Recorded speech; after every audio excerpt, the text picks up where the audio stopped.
Welcome sa Tagalog Horoscope, ang iyong gabay sa pang-araw-araw na buhay. Dito, hatid namin ang iyong horoscope araw-araw. Alamin kung ano ang naghihintay para sa iyo sa pag-ibig, trabaho, kalusugan, at swerte. Samahan kami para mas maunawaan mo ang mensahe ng universo para sa iyong araw. Huwag kalimutang mag-subscribe, i-like ang aming mga video, at i-share sa iyong mga kaibigan. Simulan natin ang araw ng may inspirasyon mula sa mga bituin.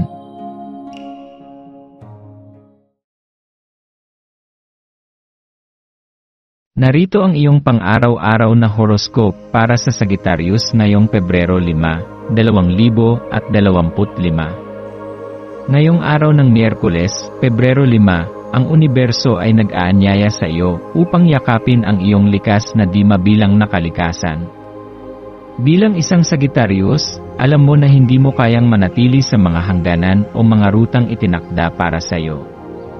Ang iyong kagandahan at charisma ay nagiging magneto para sa atensyon ng iba, at hindi mo kailanman kinokontrol ito, ngunit ang iyong natural na presensya at enerhiya ang umaakit sa kanila. Minsan, hindi mo na kailangan magpakita ng sobra, sapagkat ang iyong kakayahang magpahayag ng maligaya at positibong aura ay sapat na upang makuha ang simpatya ng iyong paligid. Ang iyong pagiging unpredictable at malikhain ay nagbibigay ng patunay na ikaw ay isang individual na may matinding kakayahan at hindi natatakot mag-eksperimento at lumabas sa iyong comfort zone. Sa araw na ito, hayaan mong magbigay ng inspirasyon ang pansamantalang atensyon at paghanga na iyong natamo upang lalo pang pagtibayin ang iyong determinasyon. Ikaw ay isang may malawak na pangarap, at ang araw na ito ay naghahain ng pagkakataon upang magsimula o magpatuloy sa pagtahak sa iyong mga layunin. Ang mga simpleng bagay, katulad ng mga positibong reaksyon mula sa iyong mga kasama, ay maaaring magbukas ng mas marami pang oportunidad sa iyong buhay. Magpatuloy ka sa pagtulong sa iba at maging inspirasyon sa kanila, sapagkat ikaw ay isang gabay ng liwanag sa madilim na mundo ng hindi tiyak. Ang pagtuklas ng iyong likas na kakayahan at mga hangarin. Ngayon ay isang araw na puno ng mga bagong pananaw at mga pagninilay na makakatulong sa iyong personal na pag-unlad. Habang ikaw ay patuloy na nagnanais ng mga dakilang bagay, mahalagang bigyan ng pansin ang mga maliliit na detalye na nakapaligid sa iyo.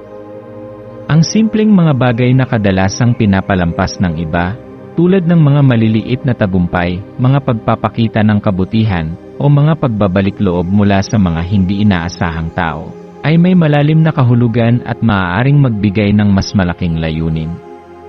Ipinapakita sa iyo ng universo na hindi lamang ang mga malalaking pangarap ang may halaga, kundi pati na rin ang mga simpleng hakbang na magdadala sa iyo sa mas mataas na tagumpay. Tandaan na ang bawat hakbang na iyong tatahakin ay hindi palaging magiging madali o diretsyo. Maaaring makatagpo ka ng mga hadlang, ngunit mayroong laging pagkakataon upang baguhin ang iyong pananaw at magpatuloy. Ang pagiging matatag at handang makinig sa sarili mong tinig ay makakatulong upang magpatuloy ka sa pag-abot ng iyong mga pangarap. Ang iyong lakas at tapang ay hindi nagtatapos sa mga oras ng tagumpay, kundi lalo na sa mga oras ng mga pagsubok at balakid. Paggalugad sa likas na puwersa ng emosyon. Ang mga Sagittarius ay kilala sa kanilang tapang, hindi lang sa pisikal na mundo, kundi pati na rin sa kanilang kakayahang mag-navigate ng kanilang mga damdamin. Sa ngayon, ipinapakita sa iyo ng universo na mahalaga rin ang pag-isipang mabuti ang iyong mga damdamin, lalong-lalo na ang galit. Tinutukoy ng galit ang iyong mga reaksyon at maaaring magbukas ng pinto sa hindi inaasahang mga resulta.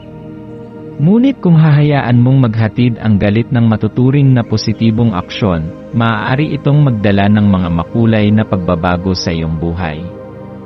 Minsan, ang iyong mga damdamin ay hindi laging sumasang-ayon sa iyong mga plano o layunin, at ito ay isang malaking hamon para sa iyo. Ang pagkontrol sa mga emosyon ay hindi madaling gawin, ngunit ito ay isang mahalagang aspeto ng iyong pagpapalago bilang isang tao. Maglaan ng oras upang pagnilayan kung paano mo naiisip at nararamdaman ang iyong galit at kung paano mo ito magagamit bilang motibasyon upang pagtagumpayan ang mga pagsubok at hamon na mayroon ka. Taurus Moon, pagkilala sa katahimikan at pag-aalaga sa sarili. Ang pag-iral ng buwan sa Taurus ay magbibigay ng pagtibay sa iyong pangangailangan para sa katahimikan at pagpapanatili ng balanse. Ang enerhiya ng Taurus ay nagsusulong ng pagkakaroon ng isang mas mabagal ngunit tiyak na daloy na nagbibigay sa iyo ng pagkakataon na mas maingat na mag-focus sa bawat sandali. Ang mga simpleng kasiyahan at ang mga bagay na kadalasang hindi mo binibigyan ng pansin ay nagiging mas maliwanag at mahalaga sa iyong buhay. Maglaan ng oras ngayong araw upang huminto, magpahinga at mag-relax. Ang mga simpleng sandali ng pagpapahinga at pagiging present sa ngayon ay makakatulong upang ma-refresh ang iyong isipan at katawan. Ito ang tamang oras upang mas malalim mong pagnilayan ang iyong mga layunin at makita ang mga tunay na pangarap na nais mong maganap sa iyong buhay.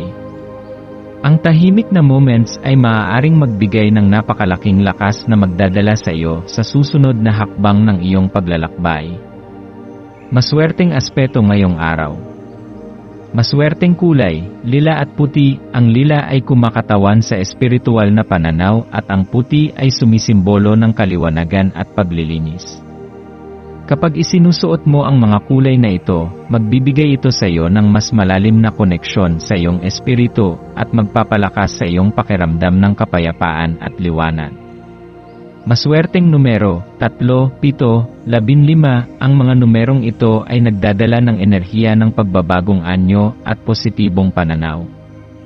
Ang 3 ay nagpapahiwatig ng likas na kakayahan at personal na kaligayahan, habang ang 7 ay simbolo ng mga espiritual na aral at ang 15 ay nag-ugnay sa mga pagsubok na nagdadala ng pagpapalakas.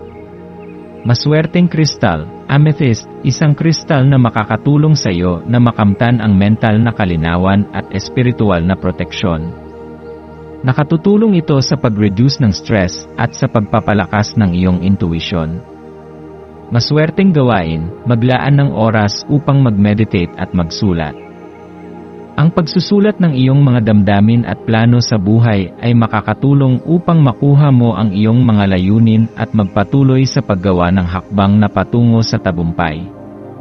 Payo at pangwakas na mensahe para sa iyo ngayong araw. Ngayong araw, ipinapakita ng universo na ang buhay ay puno ng mga pagkakataon para sa pagbabago at paglago. Huwag kang matakot magsimula muli. At tandaan na ang bawat hakbang patungo sa iyong mga pangarap ay nagsisimula sa isang maliit na galak o tagumpay. Ang iyong likas na tsarisma at lakas ng loob ay magdadala sa iyo sa maraming magagandang karanasan.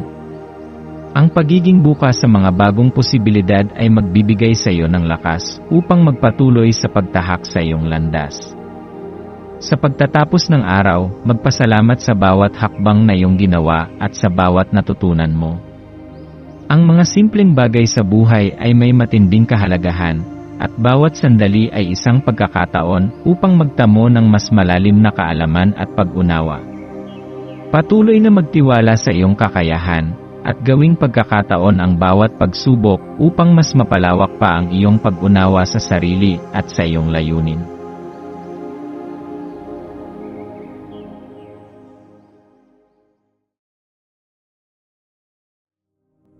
Tayo ay magkaroon ng kaunting sandali upang ipagdasal ang lahat ng mga dalangin ng ating mga subscribers, na sana'y matamo nila ang kanilang mga pinapangarap sa buhay, magandang trabaho, mabuting kalusugan, payapa at masayang pamumuhay, at siksik, liglig at umaapaw na biyaya at kayamanan.